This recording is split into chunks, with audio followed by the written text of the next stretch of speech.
Bueno, pues primero muchas gracias por la invitación. Es realmente un placer estar aquí y poder compartir el trabajo que estamos haciendo desde el BID y sobre todo tratar de compartir algunas de nuestras ideas todavía, digamos, iniciales, experimentales si se quiere, pero basadas en las experiencias sólidas que se vienen recogiendo de diferentes partes de América Latina y del mundo. El trabajo que hemos venido haciendo parte de un poco pensar a futuro, ¿no? Hace muchos años uno de estos políticos que sucede una vez cada 2 o 3 generaciones, Winston Churchill, dijo de una manera muy clarividente: los imperios del futuro serán imperios de la mente. Uno de esos imperios claramente es el que llamamos la economía naranja, es el entender que en nuestra identidad hay un imperio real, hay un imperio real no en el sentido clásico de imperialismo, sino un imperio real en el sentido de algo que podemos controlar, algo que podemos tener y de lo cual podemos sacar mucho provecho. Este es un imperio que está compuesto por temas como el libro. La industria editorial es tal vez no solamente la primera industria como tal cultural, es tal vez la primera industria como tal en la historia de la humanidad. Más de 500 años reproduciendo. Y en últimas, eso es lo que la industrialización del siglo XIX logró hacer, reproducir. Pero el libro llegó ahí primero, la cultura llegó primero, y es importante entender que nuestra relación entre cultura y economía, aunque queramos verla con los ojos de los últimos 100 años como divergentes, en realidad siempre han estado entrelazadas. El desarrollo cultural, el desarrollo tecnológico, el desarrollo económico han ido de la mano como una especie de ADN que se cruza y que se complementa permanentemente, a veces con más distancia, a veces más cerca. Creemos que en este momento la tecnología digital está acercando estos dos mundos de una manera bastante interesante y es importante considerar eso. También están industrias como el teatro, que aunque no son reproducibles en el sentido clásico, han demostrado, y vamos a ver más adelante, cómo es posible pensar de una manera más industrializada en industrias no tradicionales.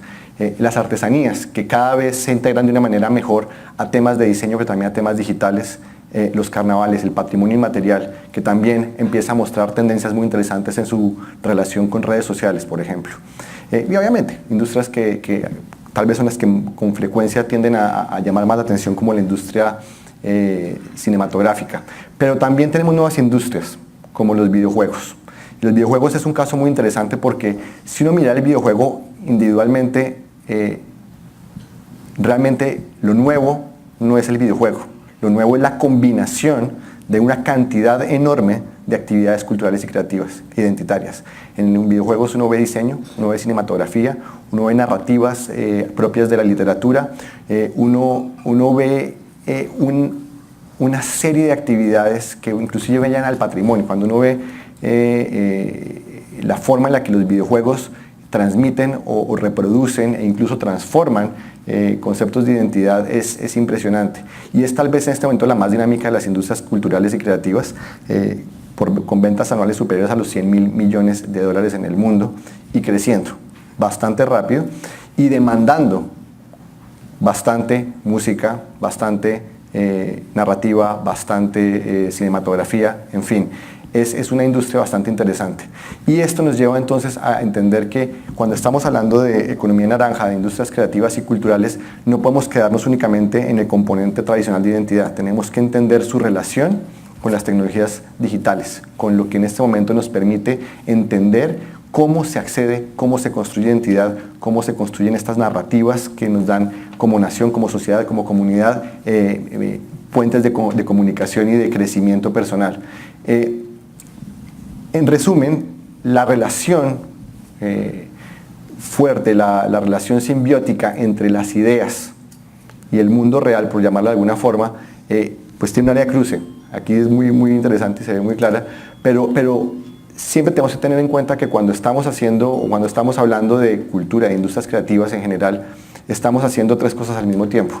Estamos celebrando un pasado, estamos comprendiendo un futuro, estamos comprendiendo el presente y estamos soñando el futuro. Ese es uno de los grandes poderes de la identidad, es que nos permiten proyectar nuestro pasado en el futuro, pero al mismo tiempo teniendo una reflexión en el presente, y esa reflexión en el presente transforma permanentemente este proceso. Cuando hacemos bienes y servicios culturales, cuando hacemos estas mentefacturas, estamos haciendo un ejercicio consciente de transformación de lo que hemos sido, de lo que somos y de lo que seremos.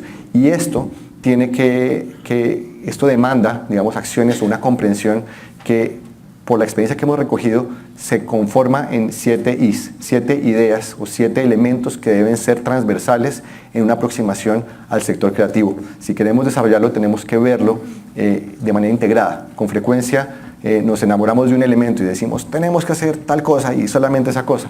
En realidad tenemos que hacer muchas cosas al tiempo y eso es difícil, eso es un reto y es muy difícil enfocarse cuando hay que hacer muchas cosas al tiempo.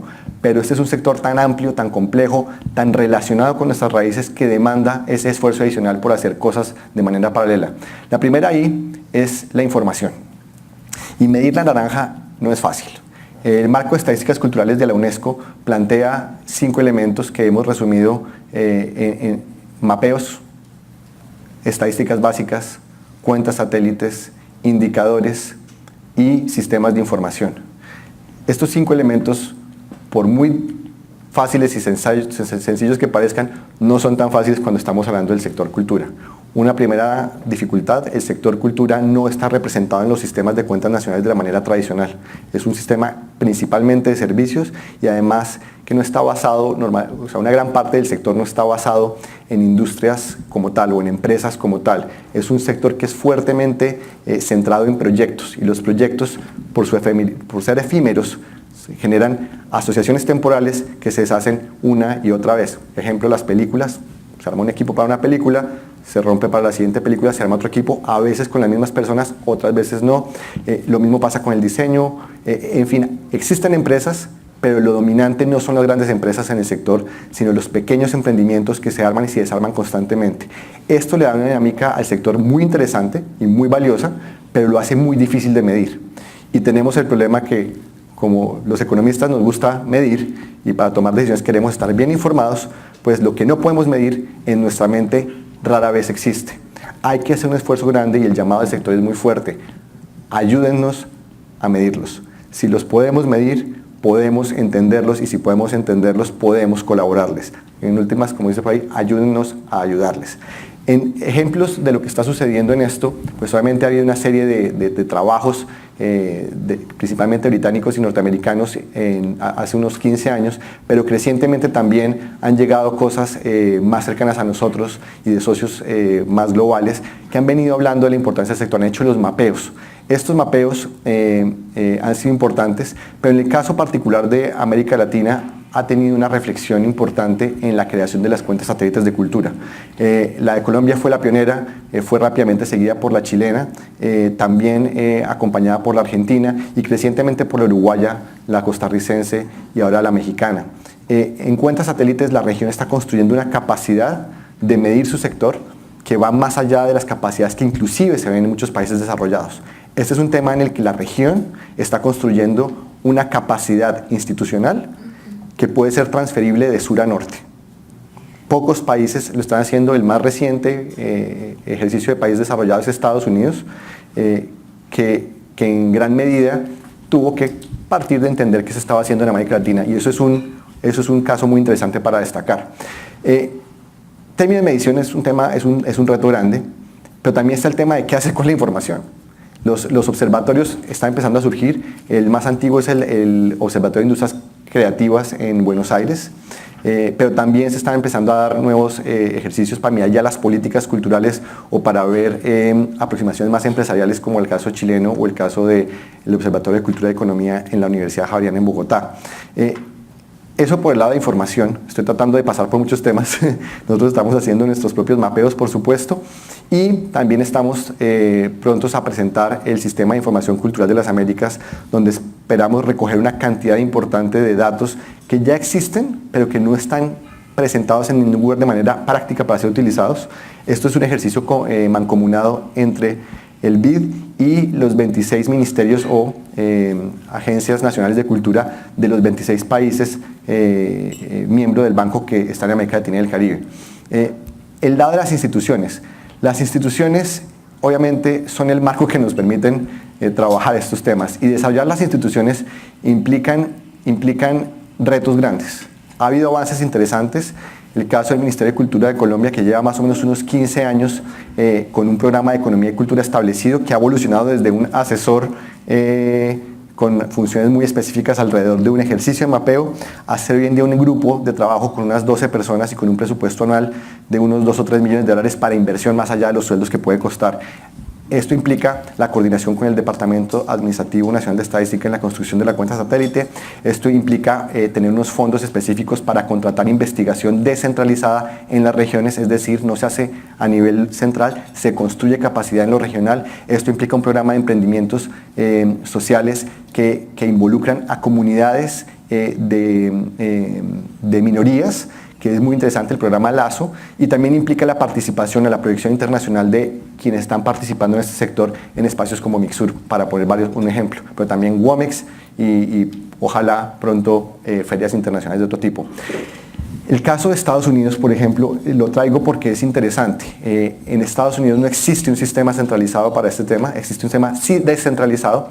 Lo curioso es que la llegada en fuerza de las tecnologías digitales pareciera estar retando esa tendencia o esa tradición descentralizada de las políticas culturales en Estados Unidos, y crecientemente el National Endowment for the Arts viene tratando de coordinar algunos esfuerzos con los agentes locales, viene trabajando de la mano del Buró de Censos de los Estados Unidos en la realización de la cuenta satélite, todavía sin generar una política nacional, pero generando políticas específicas que en nuestros países serían entendidas como una política nacional en el sentido estricto. Entonces es interesante ver que no es una tendencia únicamente de la América Latina, es una tendencia generalizada. El caso de Chile es muy interesante, tiene una combinación de los elementos nacionales que vienen presentándose en Colombia, pero también tiene un caso particular con Santiago Creativo, donde hay un esfuerzo mancomunado entre la Cámara de Comercio, como representante del sector privado, pero también de Corfo como representante del desarrollo empresarial, microempresarial desde la posición pública. Y esto, muy articulado, con los oídos muy abiertos a lo que la comunidad creativa demanda, particularmente la comunidad creativa que tiene una vocación de emprendimiento. Y eso los ha llevado a aproximarse al sector de una manera bastante internacional. Han buscado abrir mercados más que subsidiar operación. Y eso es bastante diciente de las tendencias que se están presentando. Y pues hay algunas tendencias también multilaterales, el caso de UNESCO con la red de ciudades creativas, que ha generado un incentivo para que las ciudades tomen medidas para ser reconocidas como espacios creativos, con políticas, con espacios, con comunicación, en fin, con actividad cultural que las pueda catalogar como ciudad creativa del diseño, ciudad creativa de la música, ciudad creativa de los videojuegos. Esto ha generado un diálogo bastante interesante. También en instituciones tenemos que entender que tenemos que buscar una aproximación que supere el gobierno como la adalid del tema. El gobierno es uno de los actores y es un actor importante, pero no es el único, y en algunos casos no va a ser ni siquiera el principal. Y en esto hay que entender que hay un sector privado en que en algunos elementos puede estar tomando la batuta. Hay otros en los que la sociedad civil organizada debe ser quien propone las ideas, pero hay otros en los que se debe escuchar a la comunidad. El sector creativo, por su naturaleza, opera de maneras bastante descentralizadas en muchos casos, y es en las comunidades, en los pequeños grupos poblacionales donde surgen las ideas más radicales e innovadoras, y ahí es donde toca tener como los oídos muy abiertos y los canales de comunicación, de coordinación bastante afinados para que podamos aprovechar las diferentes voces. El tema de las industrias tienen varios ejemplos. Desde el caso del BID, el ejemplo más sonado es el de Industrias Culturales Cali. Fue un proceso que tuvo 3 iteraciones, la primera en el Ecuador, la segunda en Panamá y la tercera finalmente en Cali, donde el modelo ya estaba afinado y ha logrado una autosostenibilidad que ya se maneja de manera bastante independiente y bastante exitosa, interviniendo o creando más de 100 emprendimientos sostenibles, pero en el proceso construyendo una capacidad en una cantidad que en este momento no tengo la información de otros emprendimientos, pero no solamente es los emprendimientos que se crean, sino el cambio en las dinámicas del sector y su relación con un entorno particular, en este caso el centro de Cali. Muchas ciudades en América Latina tienen centros históricos bastante interesantes, con una identidad propia y así. Cali no es este caso. Cali es una ciudad con unas características diferentes por su industria azucarera y por otras razones históricas. Y la realidad es que ha sido alrededor del proyecto de Industrias Culturales Cali y el rescate de una de las joyas arquitectónicas, de las pocas que tienen en el centro, en términos de, en la parte más central, hay unas joyas arquitectónicas en otras partes de la ciudad bastante difusas, pero en el centro, un hotel, que es el Hotel Aristi, estaba prácticamente ya decayendo y acercándose a perderse como valor para la ciudad, y ha sido alrededor del proyecto de Industrias Culturales Cali que se volvió a rescatar el rol de ese hotel, de ese espacio, como un dinamizador del centro de la ciudad. Es un caso muy interesante. Obviamente también está el caso de Buenos Aires, que en términos ya futurísticos, y de eso creo que vamos a oír un poco más por parte de Rodolfo, el Centro Metropolitano de Diseño y los 6 o 7 clústeres creativos que se han venido estableciendo en la ciudad son un ejemplo claramente a seguir, y no solamente por América Latina, es un estudio de caso a nivel mundial sobre cómo paso a paso y de la mano de las comunidades, de los artistas creativos, es posible reinventar una ciudad y darle un valor. Una de las cifras que suenan acá es que entre 9 y 10 de cada 100 empleos en Buenos Aires son en el sector creativo, y entre 9 y 10 de cada 100 pesos de valor agregado creados por la ciudad son de las industrias creativas. Es decir, es un contribuyente bastante grande de la riqueza de Buenos Aires, y pues Buenos Aires es al mismo tiempo el eje de la economía argentina, al menos en la parte más dinámica. Obviamente hay un tema de la soya y otras cosas, pero en términos de lo que genera valor agregado, lo que genera diversificación de sus productos, es el sector. El caso de Montevideo es interesantísimo, un país pequeñito, pero tiene las mayores exportaciones per cápita de software de América Latina, y ha logrado articular el tema de la economía creativa, del software, de esto, con temas de comunicaciones, con temas de logística, con temas de salud. Otro caso es el caso de Montreal, donde ha habido una decisión bastante consciente de sus autoridades por convertirse en un eje de desarrollo de videojuegos, y articulado con otros mercados, particularmente con Estados Unidos obviamente, pero también sirviendo de puente con el Reino Unido, que es el otro gran desarrollador de videojuegos. Esto es para tener en cuenta. Y obviamente también están los chinos, que están corriendo para alcanzar al mundo, y parte de eso tuve la oportunidad de verlo muy de cerca en el Luwan District. Esto es lo que era la antigua concesión francesa en Shanghai. Es el mismo barrio donde Mao y otros héroes nacionales del Partido Comunista Chino crearon el Partido Comunista Chino en los años 20.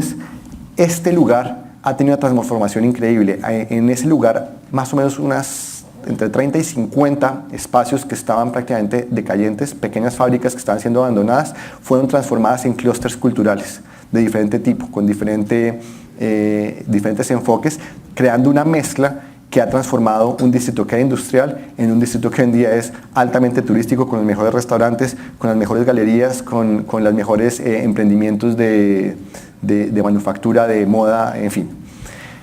El tema, otra industria que me gusta mucho es la del Circo del Sol. El Circo del Sol, fundado por Guy Laliberté, es la empresa más grande del mundo en artes escénicas.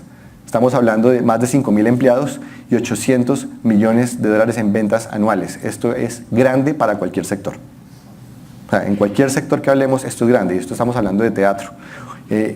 Entonces, no estamos ahí. Pero también hay pequeñitos emprendimientos. Linda 165 es una dominicana que vive en Puerto Rico. Ella tiene una página de internet, genera una ecología en internet alrededor de una pasión que ella tiene por pintar las uñas de manera creativa. Este pintado de uñas que se mueve en plataformas como YouTube, Pinterest, Facebook y Twitter, le genera a ella en ingresos adicionales anuales entre 10 y 30.000 dólares solamente por el tráfico que genera. Eso sin contar los negocios que ella puede estar derivando por ventas o por asesorías en materia de estética. En fin, esto me quedó, esto que fue acá, bueno, esto me quedó aquí mal, pero bueno, en últimas, nuestra aproximación a la industria es pensar en un triángulo de innovación sostenible, basado un poco en el modelo del Silicon Valley, donde tenemos al creativo, a la persona con el talento y con la conexión con la identidad, que entiende la cultura, pero que muchas veces no entiende el mundo de los negocios, y es donde entra el emprendedor. Muchas veces cuando se habla de emprendimiento creativo, se pretende transformar al creativo en un emprendedor, y algunos creativos pueden tener esa habilidad, esa inclinación, pero la mayoría no. La mayoría realmente son creativos, la mayoría realmente son creadores, y los emprendedores son innovadores. Crear es pensar de manera diferente, innovar es ejecutar de manera diferente, y hay que juntarlos, hay que buscar ese maridaje entre el creativo, el innovador de las ideas, y el innovador de las ejecuciones. Y cuando creamos esos puentes, es el momento de traer a un tercer agente muy importante aquí, que con frecuencia es bastante detestado o vilizado por parte del sector creativo, y es el inversionista. El socio capitalista, el que viene con el dinero puro y duro a decir, ese matrimonio me gusta y yo quiero financiarlo para que esas ideas y esas ejecuciones se transformen en bienes y servicios que puedan llegar a un público. Es juntar esta ambición por ver el mundo de una manera diferente con esta ambición por cambiar al mundo, con este interés por financiar esas ideas y generar un beneficio económico sostenible en el largo plazo.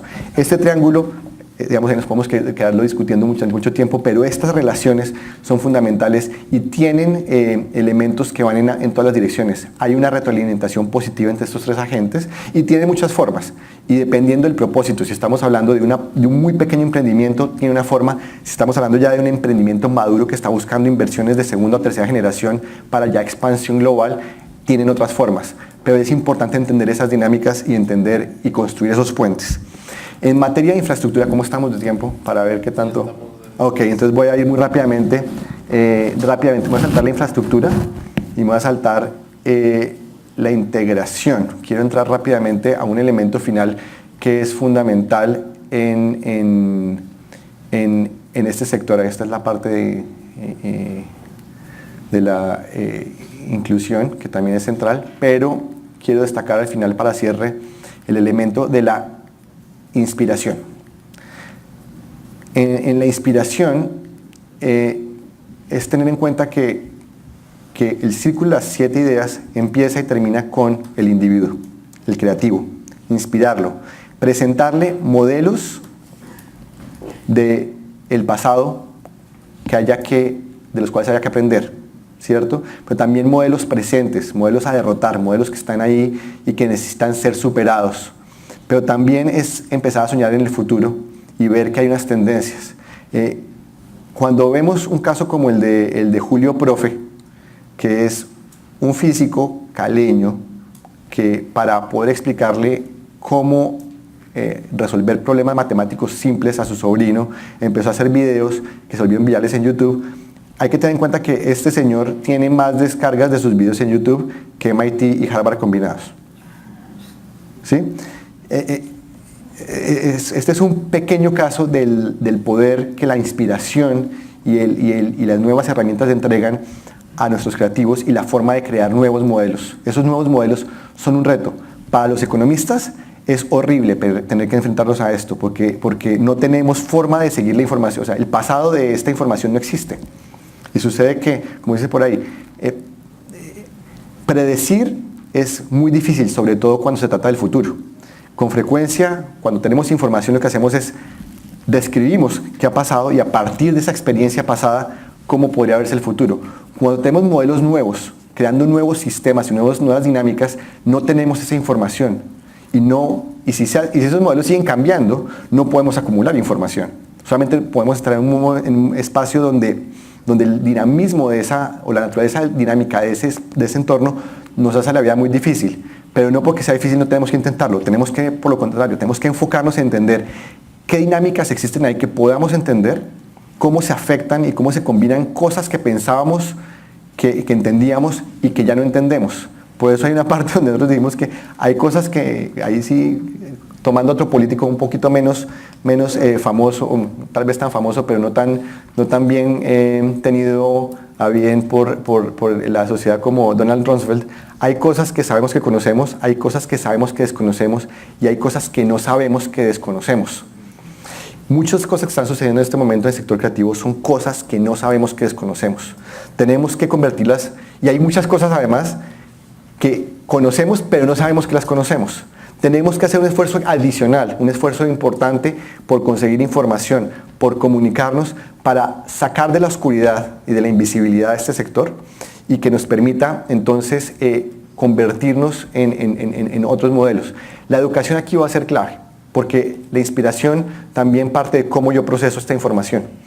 Hay un modelo de educación que se viene imponiendo desde los años 80, pero muy fuerte en los últimos 15 años sobre todo, que es el de las STEM, la ciencia, la tecnología, la ingeniería y matemáticas. Y es importante, es una base muy sólida.